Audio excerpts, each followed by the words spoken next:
আচ্ছা, ঠিক আছে, আপনি জিনিসপত্রগুলো বের করুন। সবগুলো না আর সবগুলো যা আছে আপনি সবগুলোই বের করে নিন।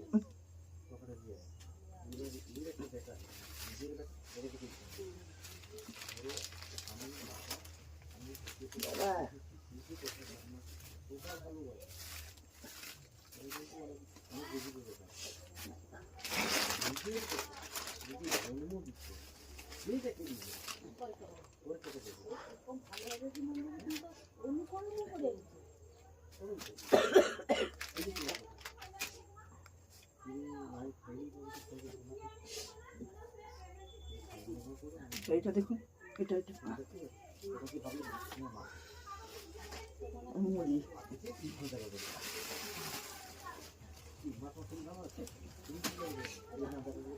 এরকম আমরা যতটা পেরেছি এনেছি।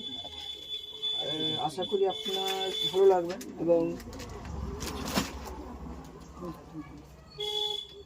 তো আরও একটা ছোট্ট উপহার আপনার জন্য এনেছি। সো আপনি শাড়িটা দেখতে পারেন, যদি ভালো লাগে আশা করি পরবেন, কারণ সামনে তো কালী পুজো, দীপাবলি আসছে, তো আপনাকে পরে বেরোতেই হবে। আচ্ছা বাবু, আমি পড়লি কি নাই পড়লি তোমার তো দেখতে পাবো না বাবু। দেখতে আমরা পাবো, আমরা ঠিক জানতে পারবো, কারণ আপনার বাড়ির কাছে তো জিনা দিতে এসেছি। খবর আমরা নেব, মাঝে মাঝে খবর নেব। এটা আমরা আসবো, আমরা একবার এসে আর আসবো না, আমরা আবার কিছুদিন পরে আবার আসবো আপনার কাছে। কি করবো, নিজের কর্মকে দোষ দিয়ে কোনো লাভ নেই ঠাকুমা।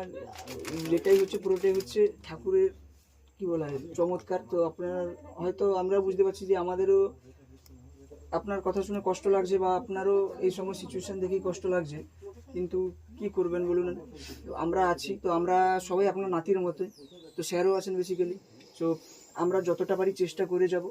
সো আশা করি ভালো লাগবে আপনার। আপনি কান্না করবেন না, আপনি শুধু আশীর্বাদ করুন যে আমরা যেভাবে কাজগুলো করে যাচ্ছি এইভাবে পরবর্তী সময়ে, পরবর্তী জেনারেশনের জন্য আমরা এইভাবেই কাজগুলো করে যেতে পারি, অসহায় মানুষদের কাছে দাঁড়াতে পারি।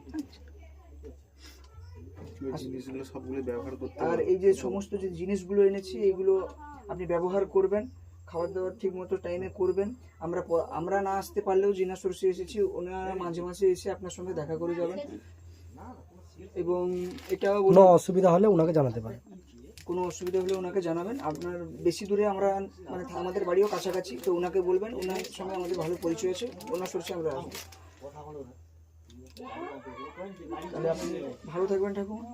আপনি শুধু আশীর্বাদ করুন যে এইভাবে যে আমরা কাজগুলো করে যাচ্ছি, এইভাবে মানুষের পাশে যেন দাঁড়াতে পারি, অসহায় মানুষদের কাছে। আশা করি এই জিনিসগুলো আপনার ভালো লাগবে।